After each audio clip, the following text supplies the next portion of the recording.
हवंय? अरे मनीष, अरे आवडतं असं मला कळलं. दूध तुला.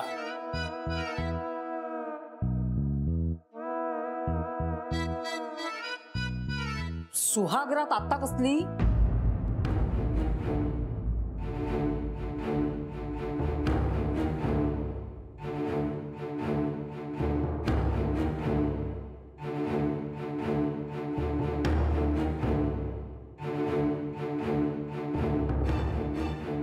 कला, अहो असं काय करताय? अहो लग्न झालं पण देवदेव कुठे झाले अजून?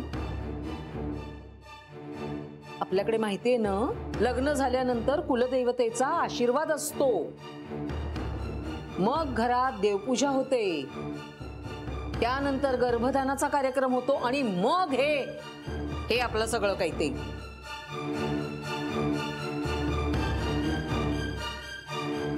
आई अगं ते सगळं आता जुनं झालं. अगं म्हणून काय कुळाचार सोडायचा? अगं ह्यांनीच सांगितलं होतं मला. अगं ह्यांच्या आईनेच वचन घेतलं होतं मरणापूर्वी, कुळाचाराचं सगळं करीन, कुलदैवतेचं सगळं काही करीन म्हणून. खोटं बोलते का हो मी? काय हो, मी खोटं बोलतेय का? नाही, बाकी सगळं तुमच्या सगळ्यांच्या मनाप्रमाणे केलंय की नाही मी? माझ्या सासूला दिलेलं वचन मी काही मोडू देणार नाही. अनर्थ होईल. आधीच काय म्हणतात, ती 7.5 मागे लागलेलीच आहे, आणि कुळाचार मोडला तर अगदी कोपच होईल. अगं आम्ही आपली जुन्या वळणाची माणसं, देवधर्माला घाबरणारी, आणि आपणच देवधर्म सोडला तर देव तरी सोडेल का आपल्याला? समजा काही अघटित घडलं तर कोण जबाबदार याला? अगं पिढ्यानपिढ्याची रीतच आहे ती आपली, आणि आता समजा ती मोडली आणि काही अपशकुन झाला तर कोण जबाबदार याला? आई नाही, घरातल्या कोणाच्या जीवावर नको ग बाई उठायला. आई अगं असं काही नसतं. मग हे आईला दिलेलं वचन मोडणार आहेत का ते विचार. मला नाही बाई जमणार हे. आता ह्यांना जर मेलेल्या आईची पर्वा नसेल तर करा ना, काय करायचं असेल ते. यावर मी काय बोलणार आहे बाई? मी काही बोलणार नाही. बाबा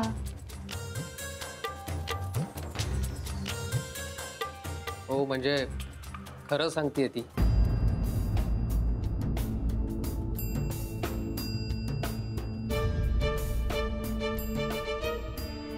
आईनेच माझ्याकडून वचन घेतलं होतं की मी सगळा कुळाचार यथासांग करीन, आणि पिंट्याच्या जन्माच्या वेळी मी हिला सांगितलं होतं ते. आईला कायम कसली तरी भीती वाटायची की काहीतरी अपशकुन होईल. माझा विश्वास नाहीये या सगळ्यावर, पण आईला शब्द दिलाय त्यामुळे. बाबा मी समजू शकतो. बाकी काही नाही रे, पण बाबा ठीक आहे. मग असं करा, तुम्ही पुढच्या 1-2 दिवसामध्ये जाऊनच या कुलदेवतेच्या दर्शनाला. मग तसं असेल तर आपण सगळेच जाऊया ना. मलाही नवस फेडायचंय. अहो मी बोलले होते याच्या लग्नासाठी. आता काय झालंच आहे लग्न, तर नवस फेडलाच पाहिजे ना.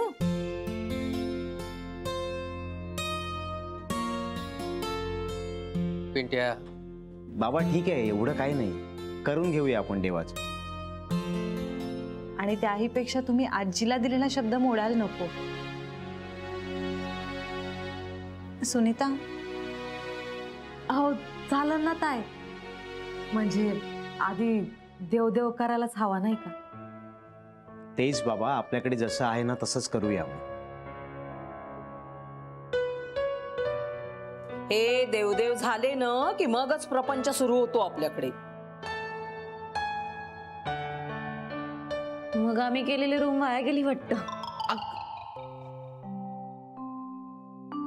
अगं वाया कशी जाईल? पिंट्या झोपेल ना तिकडे, आणि सुनीता माझ्या बाजूला झोपेल.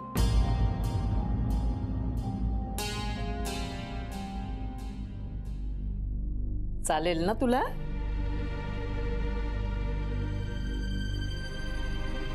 वय चालन. चालेल. आणि ऐकलंस का जानू, हे कुळाचार वगैरे सगळं काही झालं ना की ह्यांची रूम अगदी छान सजवा. आत्ता जशी सजवलीत ना तशीच, अगदी फुलाबिलांच्या माळात सोडा तुम्ही. काय करायचंय ना ते करा, आमचं काही म्हणणं नाही. फक्त देवाधर्माच्या बाबतीत खेळ नको.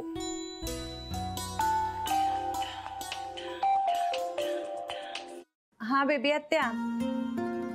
हो हो निघतेच आहे मी. हो जेवण झालं माझं. आहेत ना ड्रायव्हर काका बाहेरच आहेत. निघते लगेच निघते. हो येते. अच्छा. जानू तू खरंच निघ बाळा आता. हो बाबा मला निघालंच पाहिजे आता. मी निघते खरंच. सुनीता काळजी घे. पिंट्या लक्ष ठेव. चला. बरं काका, निघतो आम्ही पण आता. चला. चल. आम्ही पण निघतो. येतो काका. Good night. Good night. Bye bye. Thank you. चल.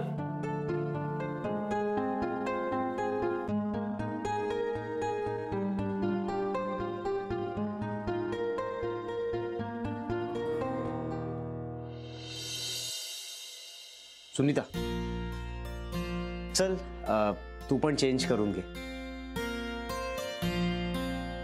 मोरीत करेल ती.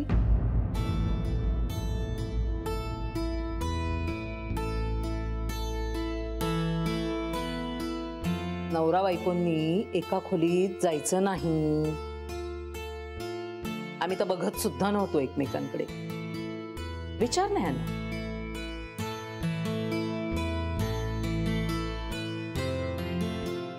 हा पण आता आमच्यासारखं तुमच्या पिढीला ते जमणार नाही. पण जेवढं शक्य आहे तेवढं तरी करावं ना.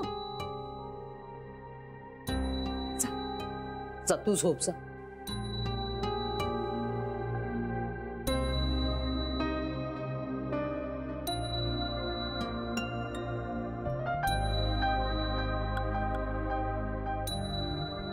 अहो अहो तुमच्या गोळ्या घेतल्यात का? घेतो. नाही किचन मध्ये ठेवलं.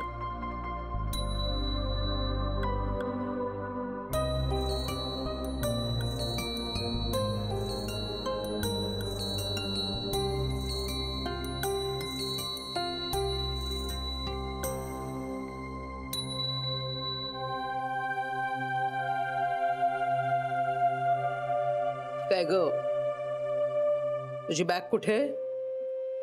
आओ ठीक आहे तिथंच आहे. करती रिकामी माझ्या कपाटात. वय चालन. चालन चालन नाही ग, चालेल. नीट बोलायला शिक आता. वय भय नाही, होय.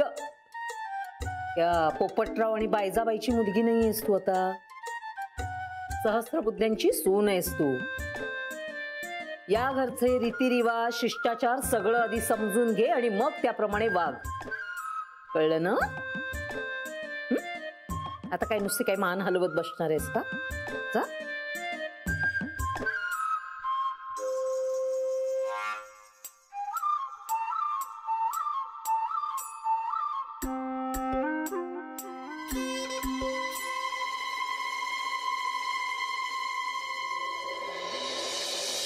चला.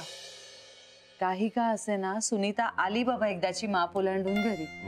खुश वाटतंय ना? मला जाम टेन्शन आलं होतं रे श्री. म्हणजे आईला काय वाटेल, ती काय वागेल, काय करेल. बापरे. आणि आईने सुनीताची बॅग घरात घेऊन आपल्या सगळ्यांना क्लीन बोल्ड करून टाकलं. हो ना रे. तिला अपराधी वाटलं असणार. किंवा ह्यातही काही दिखावा असेल. श्री आपण चांगला विचार करूया ना. आपण सगळे चांगलाच विचार करतो. मग नको निगेटिव्ह थॉट्स मनात येऊ देऊस. मी तर आता ठरवलंय, मी सगळ्याकडे खूप पॉझिटिव्हली बघणार आहे. म्हणजे तू बघ आई सुधारेल, आणि सुनीताला स्वीकारेल ती. Hope so. अरे बरं, आपण सगळे आहोत की नाही? बरं, आणि हे कुलाचाराचं काय? ते ऍक्च्युली आईचं नाही, ते बाबांचं आहे. म्हणजे आईने जरी विषय काढला असला तरी तो मुद्दा बाबांचा आहे. त्यांनी सांगितलं होतं तिला. काहीतरीच पण. आता काय करणार श्री? आणि तूही काहीच बोलली नाहीस. अरे भावना होत्या त्यांच्या त्या. तरी पण श्री, हे बघ, आधीच बाबांना देवधर्म करणार आहेत. म्हणजे एक दिवस पूजा नाही झाली ना तरी त्यांच्या जीवाला रुखरुख लागते. अरे, आणि यापेक्षा महत्वाचं, बाबांनी माझ्या आजीला वचन दिलं होतं तसं. पण चल ना, आता काही दिवसांचाच प्रश्न आहे की नाही. आता ते कुलदेवतेला जातीलच, आणि मग एकदा का घरची पूजा झाली की मग होईल त्यांचा संसार सुरू. ह्यात आईचा काही डाव नसेल ना? समजा असला तरी आपण तिला शरण जात नाही श्री. आपण बाबांच्या इच्छेला मान देतोय. Okay, all right. आणि तसंही वर त्या दोघांना जरा लपून छपून रोमांस करता येईल ना. काही श्री, अगं खरंच मजा असते. तुला काय माहिती? हा, तुला काय आठवत नाही वाटतं? काय रे श्री? आठव आपले दिवस. काय करायचं रे आपण? जान्हवी, अगं तू कधी आलीस कळलंच नाही ग मला. मगाशी झाली सरू मावशी. दमली असशील ना? नाही सरू मावशी. येतेस का माझ्या बरोबर? कुठे? खाली हॉलमध्ये. हो का पण? अगं जरा बोलायचं होतं तुझ्याशी. म्हणजे माझं पठण सुद्धा होईल आणि आपल्याला बोलता येईल ना. श्रीला नको उगाच त्रास. श्रीला कसला त्रास होणार आहे? तो तर आता कामही करत नाहीये. अगं नाही, आपली बडबड चालू असणार ना, त्याचं डोकं उठेल म्हणून म्हणते. येतेस? हो हो येते. हा. श्री, जाऊन येते. हळू ग, सावकाश.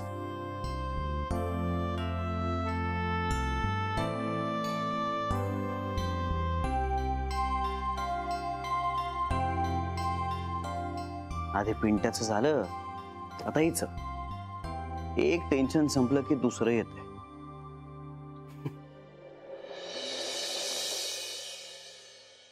हे काय? हे असंच टाकायचं होतं ना? तुझ्या कपड्यांबद्दल म्हणते मी. म्हणजे म्हणजे अगं अगं बाई, किती अशुद्ध बोलणार. किती वेळा समजावून सांगते मी, शुद्ध बोलायचं. एकदा सांगून कळतच नाही का ग तुला? सॉरी. आणि हे कसले कपडे घालतेस तू? आमच्याकडे चालत नाही हे असं. फक्त रातच्यालाच घालते. अगं रातच्याला काय? काय रातच्याला? असली ग अडाणी भाषा तुझी. अहो म्हणजे रात्रच्यालाच घालते मी. चालणार नाहीत. म्हणजे? अगं सासरे असणार तुझे घरात. तू ही असली झबली घालून फिरणार का त्यांच्या समोर? बरं दिसतं का हे पुरुष माणसांसमोर? माझ्याकडे माझे सख्खे भाऊ असून देखील आमची काही प्राज्ञा नव्हती त्यांच्या समोर हे असले कपडे घालून फिरायची. अगदी शहाणी झाले ना तेव्हापासून साडी नेसतीये मी. आपल्या घराण्याला साजेसच आपण वागलं पाहिजे आणि राहिलं पाहिजे, कळलं? हे असलं काही नको. सकाळ संध्याकाळ साडी नेसावी लागेल तुला.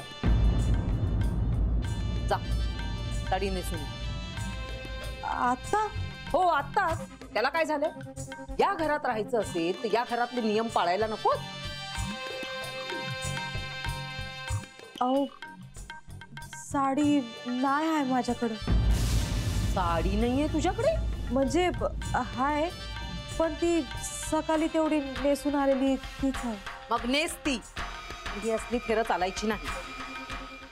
तू आमच्या घरातल्या सगळ्या रीतीभाती समजून घे. हे बघ, मी काही तुझा जाच करणारी किंवा हंटर हातात घेऊन बसणारी सासू नाही. मुलगी वाढवली मी, पण माया आहे माझ्याकडे. पण आपल्या घरचं जे आहे ते तुला पाळलंच पाहिजे. तुझ्या आई वडिलांनी काही शिकवलंय की नाही काही? वय वय आईने सांगितलं होतं, तुम्ही सांगशाल तसंच करा. अगं तुझी ना भाषा खरंच ऐकवतच नाही ग मला. कुठून शिकलीस ग हे? काय कुठे झोपडपट्टीत राहता का ग तुम्ही?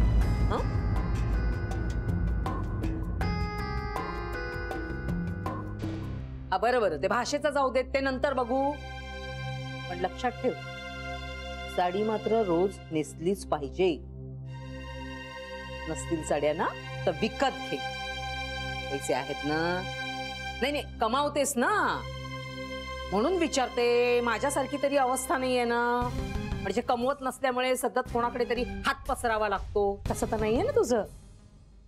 बर जा आता. बरं लाथा बिथा नाही ना मारत तू? तुझ्या लाथांनी अगदी मोडूनच नको जायला. काय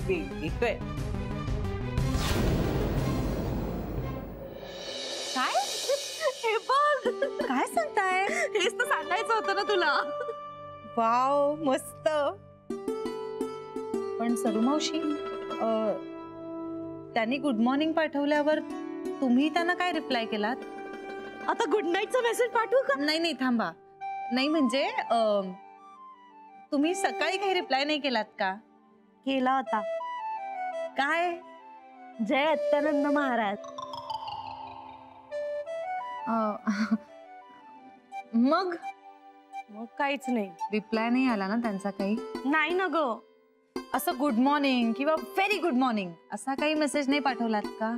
अगं आमच्या अत्यानंद महाराजांच्या मठात ना गुड मॉर्निंग म्हणजे जय अत्यानंद महाराज असंच म्हणतो आम्ही. पण ते मठात ना, घरी वेगळं काहीतरी पाठवायचं.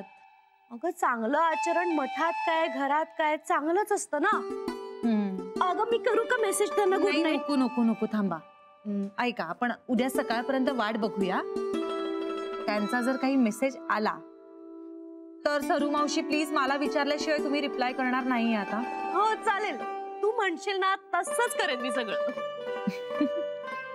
जान्हवी, तुझ्याशी बोललं ना की असं मोकळं वाटतं ग. हा विषय श्रीकडे बोलताना ना मला जरा अवघडल्यासारखंच होतं. म्हणजे तो विचारत होता मला, पण मी काही बोलले नाही बाई. त्याला आवडणारच नाही असं वाटत होतं मला. असं काही नाहीये सरू मावशी. नसेलच अगं, पण जीभच रेटत नाही त्याच्याशी बोलायला या विषयावर. तुम्हाला खरं सांगू का, माझ्यापेक्षा श्री जास्त समजून घेईल तुम्हाला. तो घेतोच अगं, पण तू बाई आहेस ना म्हणून जास्त मोकळेपणा वाटत असेल मला. आणि मला असं वाटतं की सगळे उडवतात ना तशी माझी खिल्ली नाही उडवणार तू. म्हणून तुझ्याशी बोललं ना की खूप बरं वाटतं मला. मला सुद्धा खूप छान वाटतं तुमच्याशी बोलून.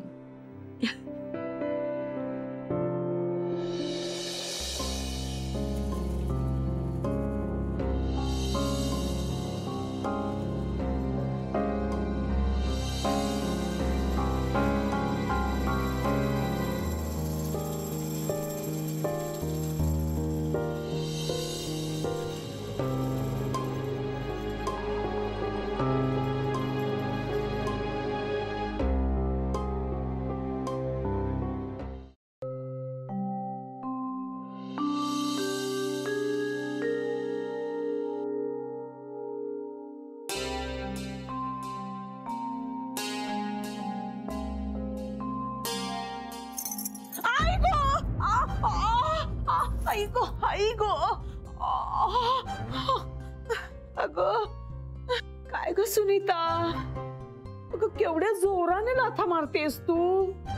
अगं सासू आहे मी तुझी. कंबरड अगदी खिळखिळ झालं ग बाई माझं. काय ग, काय झालं? अहो काय सांगू तुम्हाला, अहो केवढ्या लाथा मारते ही.